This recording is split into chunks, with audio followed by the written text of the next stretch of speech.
Kõndimine on kõige lihtsam ja kättesaadavam viis liikumiseks ja Kõnnime koos algatus on loodud selleks, et Eesti inimestele luua võimalus regulaarselt üheskoos kõndimas käia.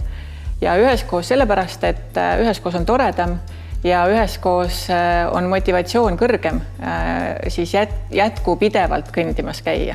Kõnnime koos jalutusgrupid siis toimivad selliselt, et on grupijuht, kes on saanud grupijuhi koolituse.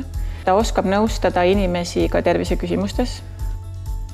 Koos kõnnitakse üks kord nädalas, umbes tund aega, mõõdukas tempos, keskmiselt 4–6 kilomeetrit. Kõnnime koos jalutusgrupid on aastaga kõndima toonud üle 200 inimese ja jalutusgrupid on kõikides Eesti suuremates linnades.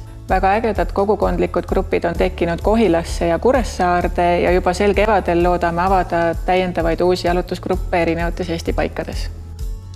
Kõige rohkem kasu nulast oligi ilmselt need hästi regulaarsed kohtumised, ülesanded, väga strateegiline läbimõeldud plaan, millega sa selle enam kui poole aasta jooksul tegema pead. Nula andis väga selge raamistiku, kuidas ühest ideest siis lahenduseni jõuda.